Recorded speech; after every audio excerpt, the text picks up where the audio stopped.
Channel. I hope आप सब बहुत अच्छे होंगे और आप सभी को सबसे पहले जय श्री श्याम।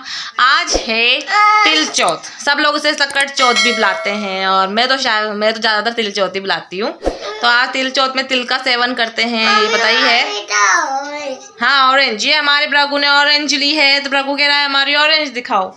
और प्रभु अभी बिना नहाया धोया ही घूम रहा है। हाँ प्रभु, हमारे प्रभु की फेवरेट ऑरेंज ले ली है हमने, है ना? अच्छी लगती है प्रभु को। हमारे प्रभु को आजकल ऑरेंज बड़ी पसंद आने लगी है तो उसके लिए फिर मैंने ले ही ली। अभी अंकल जी आए थे, आपको आवाज़ भी आई होगी मेरी वीडियो में, उनसे मैंने ले ली थी। तो बस आज तिल से रिलेटेड, आपके तिल चौथ है तो तिल डाल के कुछ, जैसे कि होता है ना गुड़ और तिल डाल के कुछ मिठाई भगवान के भोग लगा देंगे। कत्ती बनाऊंगी मैं, थैपली भी बुलाते हैं हम लोग, तो बस वो बना लूँगी शाम के टाइम में। अभी सुबह का टाइम है तो सुबह बस मेरे तो व्रत है, पर बच्चों के लिए और बच्चों के पापा के लिए मैं बना रही हूँ आलू के पराठे। तो बस लग जाती हूँ किचन में। फिलहाल रघु को हमारे आलू के पराठे खाने हैं तो चलिए चलते हैं किचन में। और मैंने ये वाली साड़ी पहनी है अभी सुबह के टाइम में। अभी सुबह मैंने लाइट वेटेड ही पहन ली है, शाम को कुछ दूसरी पहन लेंगे पूजा के समय। और ये ब्लाउज जो होता है ना वुलन वाले, गरम जो ब्लाउज होते हैं वो पहन ली क्योंकि ठंड लगती है मुझे, तो उस हिसाब से फिर मैंने ये ब्लैक वाला भी पहन लिया था साथ में ही।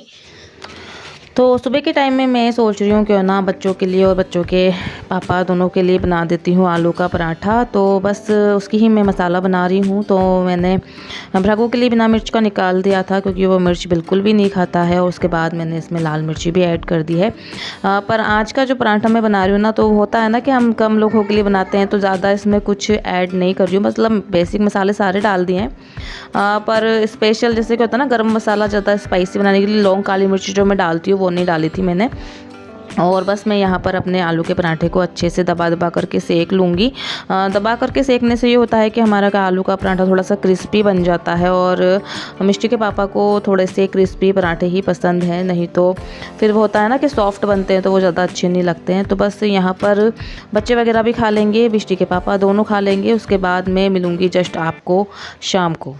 हेलो एवरीवन, अभी मैं मिल रही हूँ आपको डायरेक्ट शाम को, और पूरे ये मान लीजिए 2 घंटे की मेहनत के बाद पूरा खड़े खड़े मैं अब जाके फ्री हुई हूँ। मैंने इस बीच में खाना बनाया है, खाने में वही दाल बाटी कत बनाई है। कत का क्या पता इस बार भी अच्छी बनी या नहीं। लास्ट टाइम जब मैंने बनाई थी वो अच्छी नहीं बनी थी, उसको सीखने में थोड़ी कमी थी। इस बार भी मुझे डाउट है, भगवान जाने कैसी बनी होगी। मैंने बस ट्राई करी है। तो मैंने अपने तैयार होने के लिए साड़ी निकाल ली है और पूजन की मैंने थाली तैयार कर ली है, और खाने में जो भी बनाया मैंने वो आपको चलिए दिखा देती हूँ। सो गाइस देखिए, ये वाली साड़ी मैं पहन रही हूँ, येलो कलर की है पूरी। ये मिष्टी जब हुई थी, जब मुझे मिली थी पियर से, उसने रेड कलर के कड़े मैंने निकाल लिए हैं मैचिंग के। तो ये साड़ी मैं तो फ्रेंड्स देखिए मैं आ गई हूँ किचन में और मैंने पूरी तैयारी कर ली थी। ये देखिए अपने साफ कर दिया था किचन काउंटर के, बर्तन भी साफ करके रख दिए हैं। हाँ बेटा क्या हुआ? खाना खाना है प्रभु को, हमारे खाना खाना है। और मैं आपको दिखा देती हूँ मेरी पूजन की थाली। तो ये देखिए मैंने अपनी पूजन की थाली तैयार कर ली है। और ये देखिए भोग जो मैंने ये है तिलकुटा, इसमें कच्ची तिल्ली और गुड़ मिला करके बना लिया जाता है, जो मैंने बना लिया है। और देखिए दीपक है, कुछ पताशे रख लिए हैं, गुड़ है, और ये है पानी, जल तो ज़रूरी है ही सही, थोड़े बहुत फूल मोली, और ये है चीज़ चढ़ाते हैं माता जी के, जो दक्षिणा सुपारी मेहंदी, और ये है चावल, और इसमें रख लिए कंकु मैंने।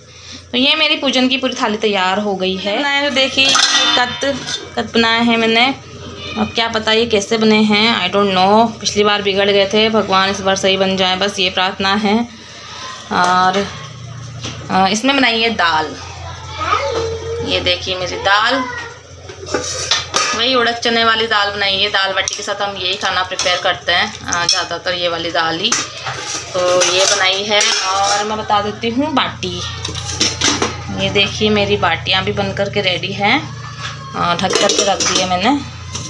और उसमें बनाए हैं मैंने मिर्ची के टपोरे, ये वाले देखिए, इसका कलर देखिए बिल्कुल ग्रीन है, अच्छे लग रहे हैं बड़े।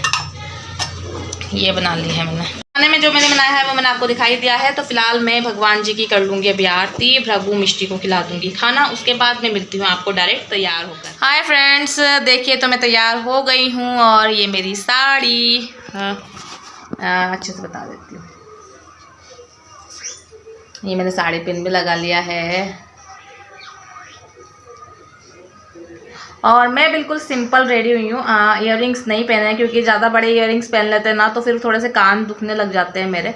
और अभी कुछ स्पेशल जैसा कि रहता है ना, नॉर्मली तैयार हो जाओ बस, यूँ रहता है। जैसे कि तिल चौथ की पूजा भी वैसे तो जैसे हम करवा चौथ करते हैं ना उसी तरह से होती है, पर ज़्यादा तैयार होने का तो खैर महत्व है ही सही कि भगवान जी की पूजा, माता जी की पूजा हम जब भी करते हैं तो अच्छे से तैयार होकर ही करनी चाहिए। मैं भी अच्छे से तैयार होकर ही करती हूँ, पर इसमें यूँ लगता है कि लोग नॉर्मली अपन जैसे इयररिंग्स वगैरह ज़्यादा बड़े मत पहनो, नॉर्मली ही पहन लो। मैंने मतलब जो सिंपल मैंने डेली में पहन रखे हैं वही मैंने कैरी कर रखे हैं और नॉर्मली जो हाथों में भी जो नॉर्मली 2 कड़े ही डाले हैं, बाकी कुछ नहीं। और हेयर स्टाइल भी कुछ नहीं बनाई है, बस सिंपल जूड़ा बनाया है। तो बस थोड़ी देर में जाऊंगी मैं पूजा करने के लिए।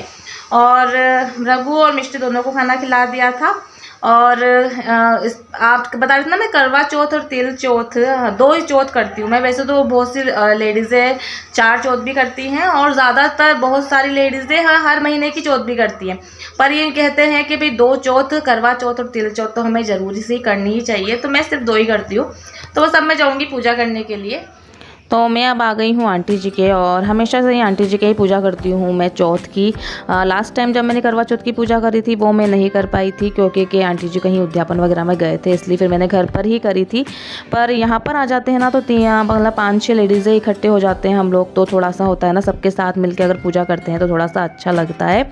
और करवा चौथ की पूजा जैसे करते हैं वैसे ही तिल चौथ की पूजा करते हैं, पर तिल चौथ की पूजा का एक महत्व ये होता है, तिल्ली का खास महत्व होता है इसमें। और इसमें तिलकुटे का भोग लगाया जाता है स्पेशली माता जी के और गणेश जी के। और गणेश जी और चौथ माता का तो रिलेशन है ही सही कि भाई हमेशा गणेश जी के साथ पूजा होती है चौथ माता की। तो बस वही सब जैसे भी पूजा करते हैं उसी तरीके से हम लोग सब मिल कर के अच्छे से पूजा कर लेंगे। और इसके बाद थोड़े से यहाँ पर होता है ना सब लोगों के साथ आ जाते हैं तो अच्छा लगता है। और बस यहाँ पर ये भाभी जो है सबके बिंदी वगैरह लगा देंगे। और हम कम से भी कम 5 से 6 लेडीज़ें हो गए थे पूजा करने के हिसाब से।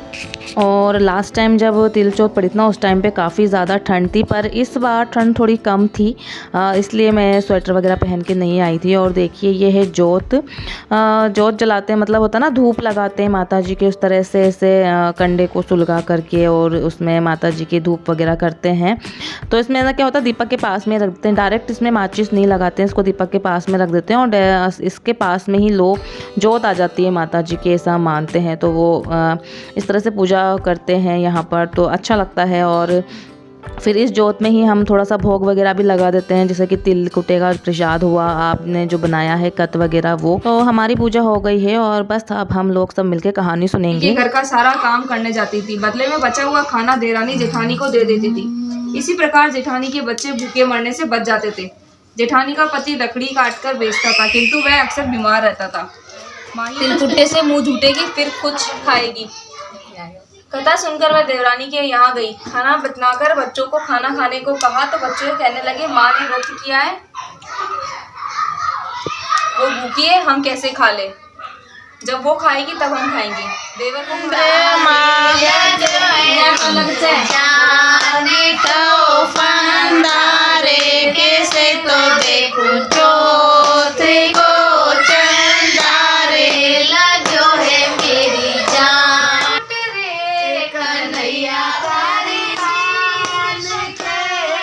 तो हम लोगों ने कथा वगैरह सुन ली, भजन गा ली। उसके बाद मैं आ गई हूँ चंद्रमा को अर्घ देने के लिए। तो पास में ही रोड के उस तरफ चंद्रमा साफ दिख जाता है, मतलब हम आंटी जी की छत पे नहीं गए थे इस बार, गली के कॉर्नर से ही अच्छा सा चंद्रमा दिख गया था। मतलब हमको आवाज़ लगा दी थी भैया ने कि चंद्रमा निकल आया है। और इस बार चंद्रमा बहुत जल्दी निकल गया था, इतना एक्सपेक्ट नहीं करा था मैंने, मुझे लगा था लेट निकलेंगे, पर इस बार चंद्रमा, ये अच्छी बात थी कि चंद्रमा जल्दी निकल गए थे।